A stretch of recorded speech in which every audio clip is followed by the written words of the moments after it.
Que história é essa, Adriano Diogo, dessa... O que foi? Foi Não, uma reunião que foi promovida por que entidade? Como é que foi isso aí? não, a Defensoria Pública do Estado de São Paulo promoveu um encontro no Ministério Público Federal de mães vítimas da violência de Estado do Brasil inteiro. Foi segunda e terça e quarta da semana passada. E havia uma expectativa muito grande, porque, embora a Defensoria tenha patrocinado, os convidados foram o Ministério Público Estadual e o Ministério Público Federal.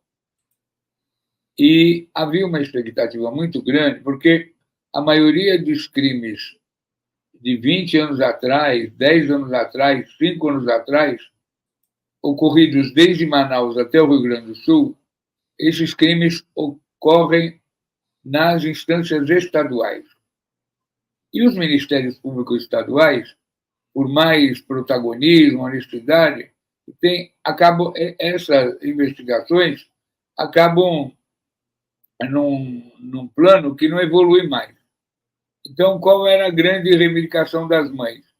Que o Ministério Público Estadual não arquivasse, pedisse o arquivamento para o Poder Judiciário desse processo e que pedisse a federalização, porque na medida que o caso Marielle finalmente foi descoberto, judicializado, qual era a expectativa? Bom, se for para o Ministério Público Federal, a chance desses crimes serem esclarecidos.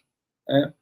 Então, mas o seminário não conseguiu atingir esse patamar, não conseguiu haver na legislação atual alguma coisa que previsse que violência de Estado não pode ser analisada no Estado de origem, porque não evolui, não evolui. E não evolui e ainda arquivam o projeto. Mas, dá mais um pouco, as mães e as famílias iam ser criminalizadas. Né? Então, essa orfandade, porque tem aqui em São Paulo, nós estamos pretendendo até fazer uma organização de mães, um encontro de mães, até estamos tentando fazer aqui no Memorial da Resistência, para dar mais pompa e circunstância, de juntar todas as mães do estado de São Paulo que tiveram filhos assassinados e cuja morte não foi reconhecida, nem a causa-morte, foi reconhecida pelo Estado de São Paulo e pelo Poder Judiciário. Né? Então, são muitas mães, elas ficam muito tristes, muito depauperadas, muito fragilizadas e não tem nenhuma explicação. Até queria fazer esse trabalho, né, mesmo porque quando eu era deputado estadual, além na Comissão de Direitos Humanos, que eu presidi por 10 anos na Assembleia, eu me dedicava a esse capítulo. Né? Eu não só me dedicava à violência de Estado política, Comissão da Verdade, eu fazia uma dedicação muito grande. Agora, elas estão com a expectativa que, com a vitória do Boulos, e eu podendo voltar, eu possa dar uma cobertura. Meu querido Adriano Diogo, deixa eu aproveitar que o Marcelo Dias ainda está aqui no bastidor, só para o Marcelo Dias sentir a repercussão da presença dele hoje. Ele vai sentir, né, ao longo da semana, mas olha só. Otília, Resistir é Preciso. Que maravilha fala do Marcelo Dias. Isso aqui eu já tinha lido, né? Maria de Lourdes Pavi. Marcelo, você é incrível. Josi Azevedo. Marcelão é resistência no movimento. Salve o IPCN, MNU, Rio. Ana Lúcia Ferreira. Parabéns, Marcelo. Osana Maria, meio Marcelo. Paulo César. Moro na Zé, Rio de Janeiro. ZE. Sou amigo de Dula Salaber. Obrigado, querido. Maria Alice de Castro Vatavuc. Salve, Marcelo. Mônica Botura, salve, Marcelo. Tá vendo, Marcelão? Marcelão tá no bastidor aqui, ó. Muito bom, né, querido? Muito bom. Você vê o carinho do público. O público aqui é quente. O público aqui é quente, qualificado e vai para cima. Adriano Diogo, você sabe que o público aqui não é mole, não, né? Qualidade no máximo. Conta pra gente o que você achou da entrevista do Lula ontem para a CBN. O Marcelo Dias já qualificou aqui a entrevista, a maneira que o Lula se comunicou com o público brasileiro mais uma vez. Ele não precisa de intermediário, né? O Lula fala direto para o povo, né? Isso é importante. O que você achou? Conta pra gente. Adriano Diogo. Você mutou. Desmute, por favor. Você mutou o seu microfone. O Lula voltou pilhado do exterior, voltou na forma total, enfrentando e com aquela pesquisa do Datafolha, colocando ele num patamar bem, o patamar que ele deveria ter aparecido, o governo e tal. Isso aí também deu uma calma e um piso para ele poder se manifestar e mostrar para o Brasil inteiro que ele está vivo. Falou, se precisar derrotar esses trogloditas, eu me candidato de novo. Né? Enfrentou o problema do Banco Central, foi muito bom. Falou da lei do estupro, foi para cima, não deixou barato, não foi fazendo aquele discurso conciliatório, foi da cara para bater, e foi muito bom, foi muito bom. Porque aqui em São Paulo teve manifestação, inclusive dos sindicalistas, em frente ao Banco Central. O Juruna da Força Sindical fez um discurso maravilhoso na porta do Banco Central. Teve caminhada pela Paulista, coisa que não acontecia há muitos anos. Isso tudo motivado pelo discurso do presidente Lula.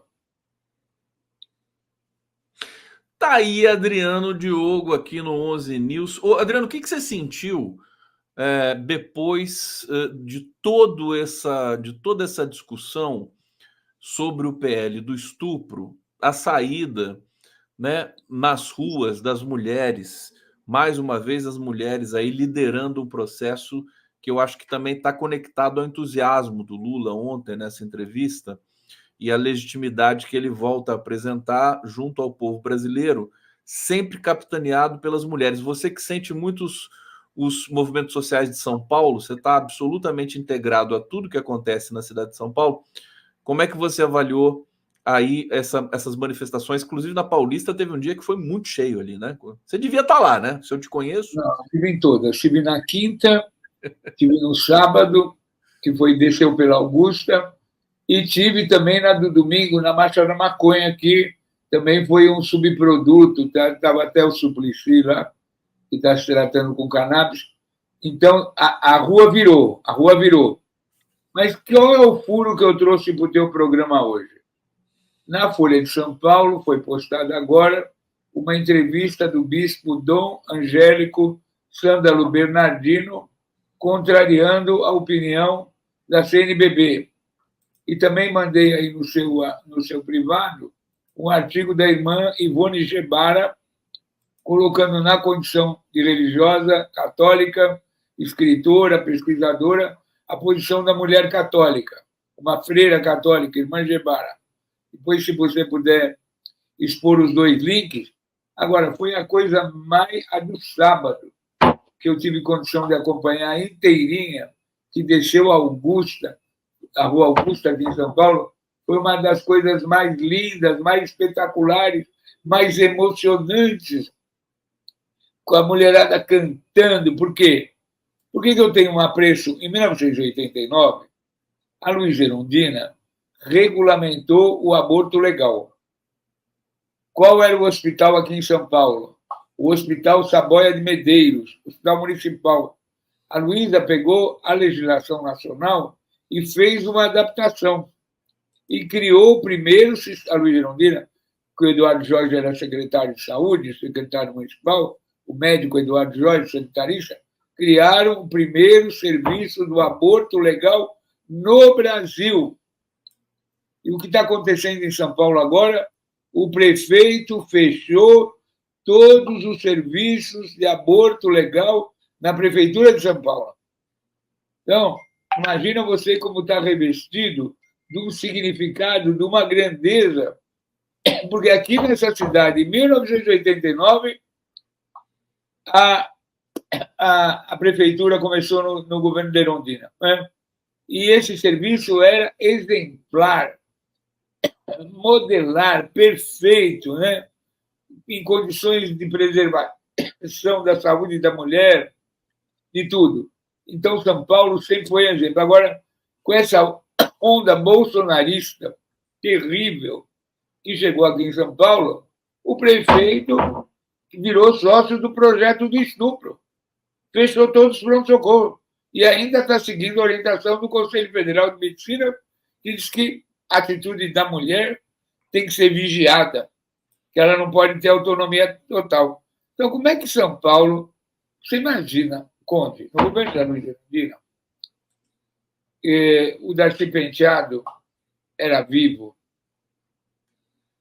e ele nos orientou, com artista plástico, como fazer a legislação da questão da AIDS, do AZT, de transformar a questão da AIDS em política pública, porque ainda não havia sido não havia tido a quebra de patente para que os medicamentos fossem importados e fosse política pública de acesso a toda a população. Então, imagine, em 1989, nós tratamos da questão da AIDS, da questão do aborto legal, e nós mudamos a cara da cidade, mudamos a cara do país. A luta antimanicomial, né, que era feita pela Cristina e pelo Nassim, nós fizemos os CAPs. Primeira vez que São Paulo teve outro modelo alternativo aos manicômios.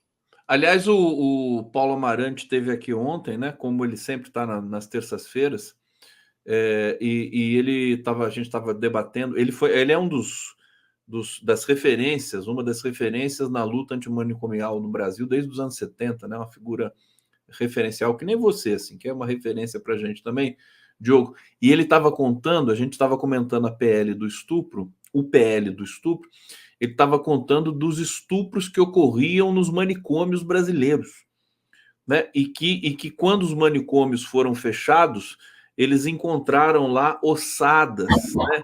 Restos de feto e tudo mais, uma coisa assim pavorosa, né? Manicômios que tinham até, segundo ele, quantas pessoas que ele fala? 4.000 pessoas dentro do manicômio de Minas Gerais, lá de Barbacena e tudo mais.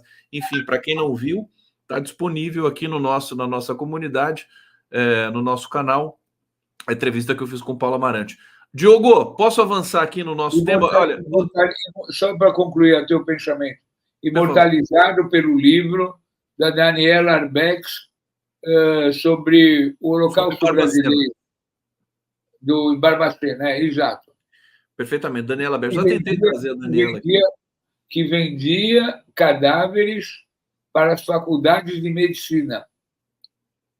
O Barbacena vendia cadáveres de pessoas insepultas para a faculdade de medicina e partes de corpos para vender, que tinha um comércio macabro. Viva Daniela Arbex.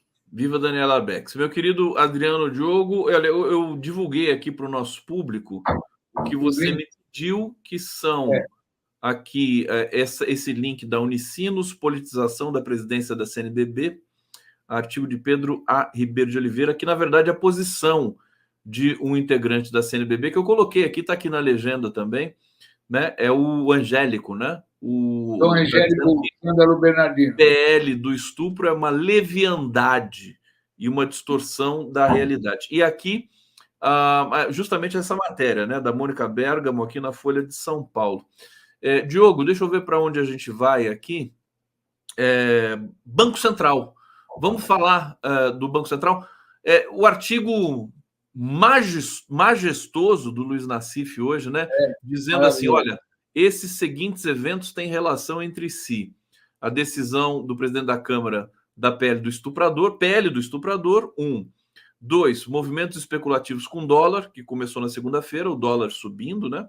E 3, independência financeira do Banco Central, que também começou a ser votada ali. Não sei como é que vai ser isso aí, se vai passar, se não vai passar, mas eu queria uma análise tua, conjuntural, desse sistema aí que hoje vai apresentar o Banco Central, se o juro no Brasil vai subir, vai cair ou vai continuar na mesma. Adriano Diogo. Então, vamos primeiro puxar pelo DNA, né? Como eu sou uma espécie de arquivo da ditadura. Quem é Roberto Campos Neto?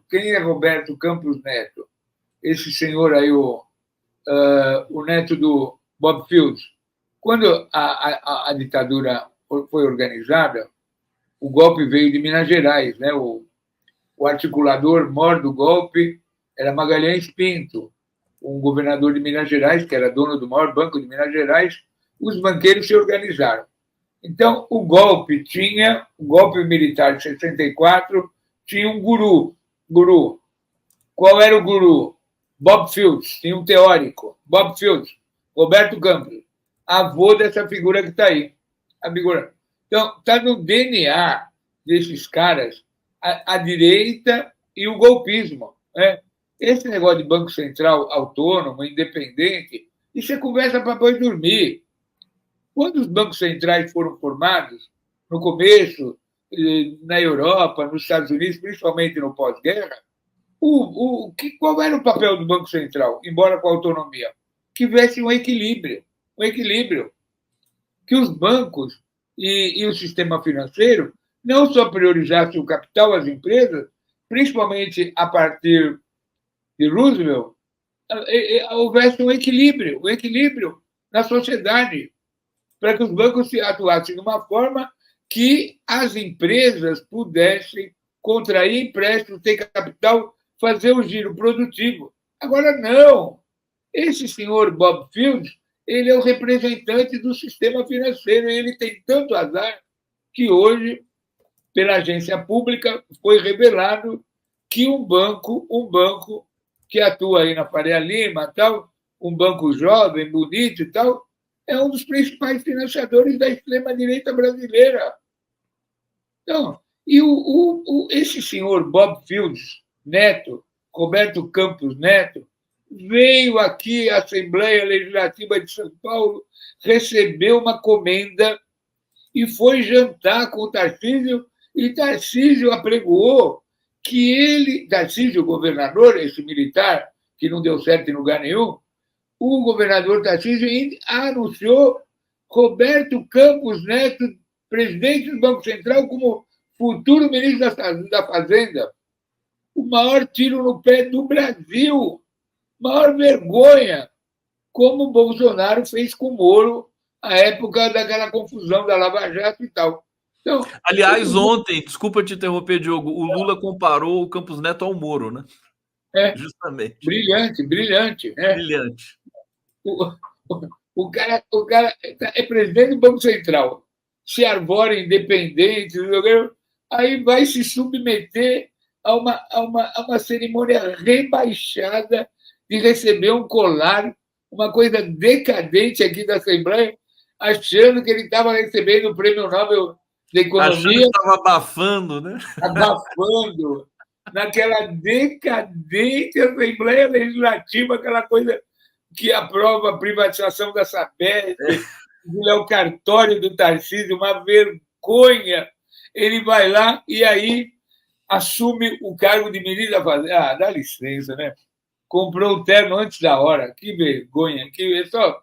Não, você sabe, o Diogo, eu não comentei isso ainda hoje aqui, mas até a mídia que apoia o Campos Neto, né? Ela criticou muito essa postura do Campos Neto de se encontrar com o Tarcísio, compromete a ação deles, né? Ele comprometeu a ação dele no Banco Central. Inclusive, não sei como é que deve estar o clima do Banco Central hoje, depois dessas lambanças aí que o Campos Neto acabou fazendo. Ele foi pego, né? Foi pego com a boca na botija, meu querido. O Bernardo Melo Franco faz um artigo maravilhoso hoje no Globo, né? Mostrando essa pagelança. E olha o que diz aqui a Jandira Ferreira. Boicote o nome do banco aí, que eu não vou falar o nome de banco para não. Parceiro da extrema-direita. Está aqui, ó. Essa reportagem da Pública que revela a ligação do sistema financeiro com a extrema-direita paulista e brasileira, né? Então. Perfeito. Agora, isso está no bate-papo aqui nosso, não? Tá. Pelo menos aqui no meu aparece. Está no seu? Espera aí que eu tô vendo se eu acho aqui. Aqui, a Jandira Ferreira. Jandira Ferreira. Parceiro da extrema-direita. Não vamos falar o nome aqui também, né? Mas. Aqui, ó. Não, mas isso aí é tradicional, né, o Adriano Diogo? Infelizmente. Desde o Mamãe Falei, né, que ele falava que toda vez que estava duro ia pegar dinheiro lá na Faria Lima, né? Então... Ô, Diogo, vamos ter... Deixa eu receber aqui o James Onig, já está aqui para a gente falar de uma pauta internacional bastante interessante aqui. Bem-vindo, James Onig. Tudo bem com você, meu querido? Bem, Adriano, como vai, meu chefe? Tranquilo? Conde, vocês estão bem? Adriano, nosso mestre, James. Sempre. Adriano, nosso mestre. Muito bom. Onig, Daqui a pouco é nós. Daqui a pouco é nós. Só para complementar isso que o Adriano falou, Conde, a presidente desse banco, que nós não vamos falar o nome, foi para a mídia hoje, Diogo, para tentar salvar um pouco o estardalhaço, porque foi feio o negócio, viu? Ah, foi feio assim, é? Eu não acompanhei isso, não. Vamos destacar isso aí ao longo da nossa programação. Diogo, para a gente terminar, eu não sei se você quer falar da morte, de um ano da morte do Zé Celso. Acho que pode ser uma boa, né? O Teatro Oficina e tudo mais, que são temas aí caros à sua atividade em São Paulo. Fala para a gente o que está no horizonte aí desse. Então, dia 6 de julho, faz um ano da morte do Zé Celso, Martinez Correia, o grande idealizador do Teatro Oficina, da resistência à ditadura e tal. O que acontece? A sociedade paulista e paulistana se organizou para conseguir, através do Ministério Público Estadual, o recurso para comprar o terreno da família Bramavel para fazer o chamado Parque do Bexiga. Muito bem, a prefeitura se negava a liberar o recurso, o Ministério Público Estadual, o doutor Silvio Marques e a doutora Célia Marcondes conseguiram o recurso. O Ministério Público Estadual pagou tudo que os subvencionistas queriam, tudo. O que o prefeito de São Paulo fez? Não vai colocar o Parque do Bexiga, o Parque do Zé Celso, na prioridade.